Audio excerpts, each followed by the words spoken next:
Alrighty, so I do got the box cut open, and just looking down in there, there is the front skid plate. It is very well bubble wrapped and packaged in there. Very nice. I do appreciate that because, like I've said in the other videos, I know this is a skid plate and it's designed to take a beating, but I'd rather give it that beating, not the freaking shipping company. But let me see if I can get this out one-handed. I don't think the box is coming with me, so let me just sit the camera down for a second and I will get this thing out onto the table. Alrighty, so I got the hardware bag cut open. Like I said, oh, that's nice.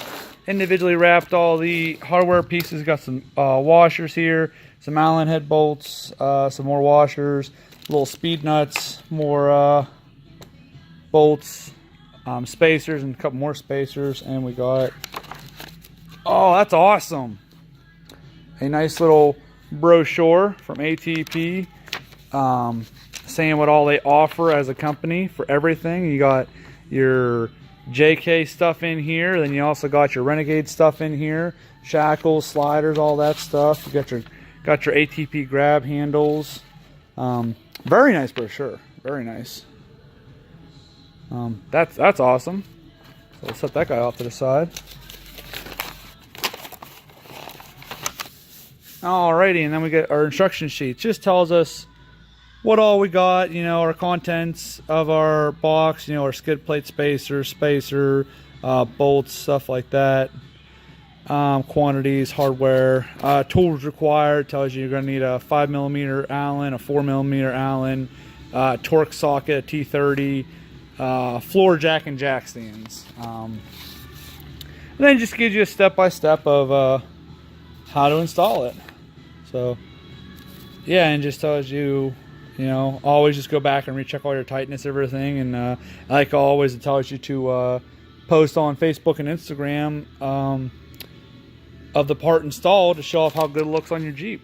So I mean, luckily for me, this video is going to roll right into an installation video because I already got my Jeep jacked up. I'm ready to throw it on the Jeep, and so we're just going to go ahead and get right into it. Everybody, I'm here under the Jeep now. I'm ready to install the skid plate.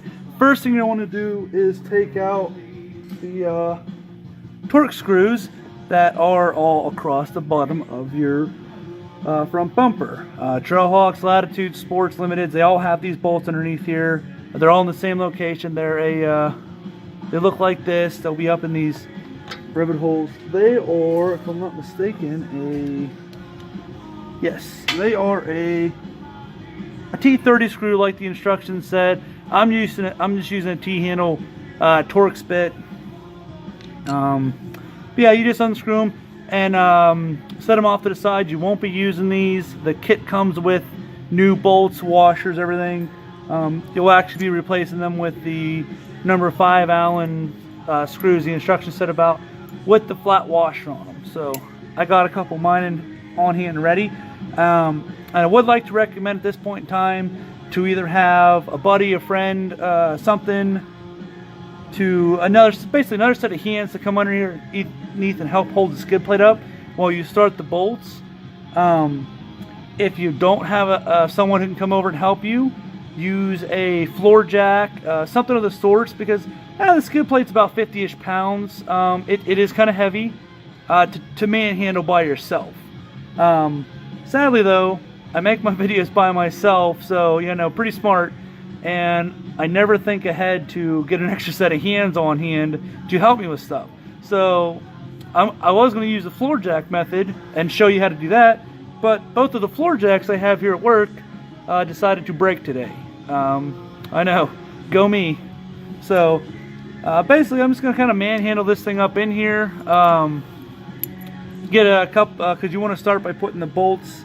I'm just going to put a couple bolts up in the front here to hold the skid plate in place, and then I'm going to work to the back bolts once I get the front bolts in place. So basically all I'm going to do is I have the skid plate here, get it up underneath here, and start by sliding it up underneath the front plastic bumper. I want to get my hand where I can securely support this bumper from falling down and causing me any kind of harm. Which I know if I did, everyone would probably love to see that. And they'd be like, We just gotta find the bolt hole. There it is. Oh, slipped off.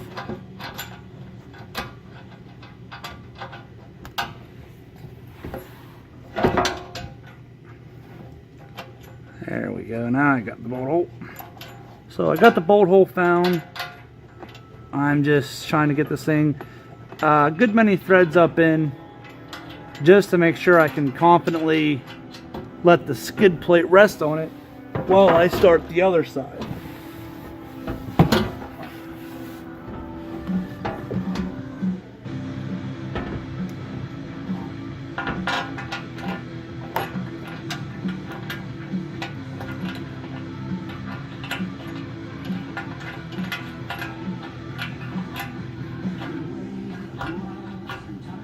Alrighty, so the front bolts are started. They're holding the weight, part of the weight, so that makes it a lot easier on my end. So now what I'm going to go ahead and do is take my 3/4 inch metal spacer provided in the kit, put it in the front hole, not the back hole here, it's this front one up on the side. Take my other Allen bolt and with the small washer, get it up and through the spacer. And then I just got to line it up with the speed nut underneath here that you installed in your first step.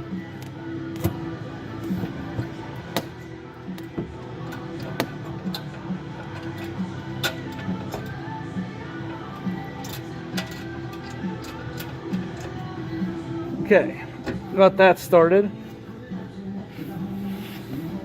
So I got that one started, and totally forgot to tell you. There is, in the first 2 holes, well, actually in all 4 back holes. Let me get you a little closer so you can see what I'm talking about. You see the first bolt right there, and then there's a second hole right here. On the frame, you had provided in the kit a speed nut, 4 to be exact. I only had to use 2 of them. My Jeep came with threaded nuts from the factory skid, basically. But since, you know, mine's 2015 first production run of these Jeeps, so not all Jeeps will have those threaded nuts. That's why the kit includes the speed nuts, those little clip nuts that go on here, and when you put them on, the threaded part goes up towards the motor, and the flat part will be aiming down towards the ground, so that way when it goes in, it threads up into it. That's what's holding the weight. I mean, I have no hands on the skid plate. It's up in place. I just got to go through and finish putting everything in place. Basically taking my other spacer for the other side, sliding it in. Now, you'll notice I'm pressing up a little bit. That's just so I can safely say I got threads started. So I definitely got some there. And then I got both of them started. Now I take my 1-inch spacers with the rest of the 4 millimeter Allen bolts. Well, I mean, that's the bolt size. Actually, I may have myself backwards. Nope, they're 4s. All I do then is I gotta slide the spacer. Now this spacer's going into this back hole right here. If you can see that on the camera and all. If not, I'll give you 1 second and I'll zoom in on it. If I can, oh, made that one just a little too tight. So bear with me. There we are. Now I didn't have to take that completely out. All I did was loosen it just a little bit, enough that I got the spacer snuck up in, and I've started the threads in the back hole now.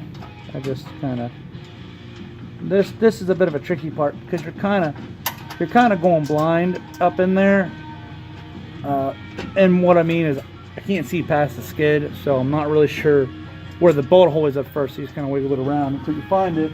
But definitely recommend, do not just go in there go crazy, crank the bolts until you know you got a good many threads started by hand, so that way you don't accidentally cross thread, rip a strip a bolt, anything like that. You don't. Oh, there it is. You don't want to do that, because when you do that, then you're got some costly repairs coming your way, because then you gotta, tap and drill bolt out, tap and die it. Such a great time. I mean, I've been there on other projects. It's not fun at all, and I don't want to see anyone else out there attempting to do this, because this is literally, to even someone who doesn't really do a lot of their own mechanical work, this is a very quick and easy project. I mean, I would recommend this. I'd recommend anyone doing this themselves. This is very simple, very easy. So let me just got that guy started. Let me just kind of get him a good many threads started. Alrighty. So, alright, so I got all my back 4 bolts in, and now I'm just going to work on getting my remaining front bolts started. And you will notice that on everything I've put in so far, I've left 100% loose. I have not snugged anything down, and that is because you want to have to make sure that they're all can be adjusted, slid around, moved. Because if you crank one of these front ones down before you get the back ones in, you're going to have a heck of a time getting the back ones in. So you want, because they do have a slideability to them a little bit, you want to make sure you can slide it, move it, make it easier on yourself. This one, there we go. That was giving me just a little bit of trouble.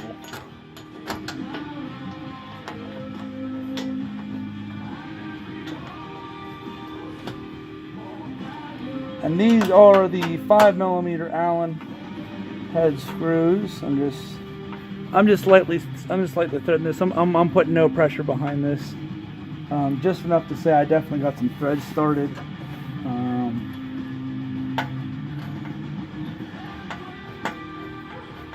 Same with this one. So I have all my screws in now, all my bolts. I'm just gonna make sure that my skid plate is, there's nothing going crazy on it. There's nothing pinched, just out of alignment, anything like that. Which I actually got a little bit. I actually caught the fender liner going in. There we go.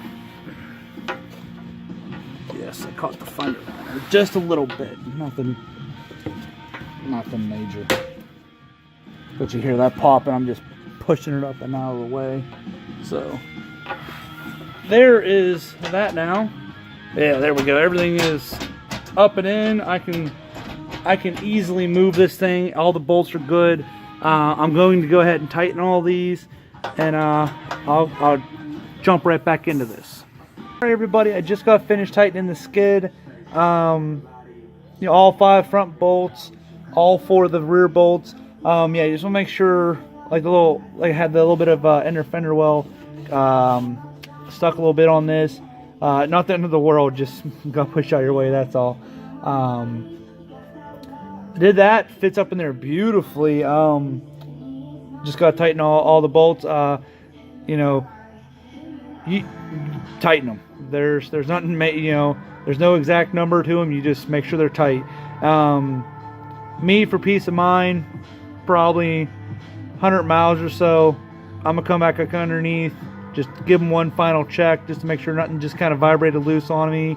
After that, I'm ready to rock and roll. And as I was saying about the speed nut, here is one of the speed nuts I have in my hand, in the pack. This is the exact way it's gonna go. It's gonna be the top parts towards the motor, and then the bottom part where the bolt is. And basically, this is what's gonna go up in here. Like I said, my back one had a threaded nut insert from factory. I don't know if everyone's out there will. Mine did. I can only assume it's because mine was the first run of Renegades, and then they realized, I guess, don't put any more in it. But if not, don't worry, the kit's got you covered. You would just put the other two, like I said, I have two left. You would just put the other two speed nuts in the back on each side. Other than that, that's it. It's done. Like I said, I mean, I think this whole video with me unboxing it and putting it in for 10-15 minutes, not even. And like I said, that's with me unboxing it, which is really nice. Once again, I can really appreciate the fact that this skid plate comes completely ready to roll. There's no fuss, no muss. It's 100% ready to rock and roll. Install it on the Jeep and go. You guys with a parting picture view of the skid. Sorry I can't get a better shot of this because I got that little wind divider, but there's a skid under my Jeep. Looks awesome. It looks like it should have been there from factory. I mean, that thing is a great fit.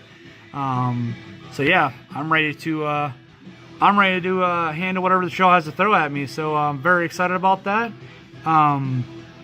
Thank you all for watching. This is Corey at Renegade Jeeps. See you later.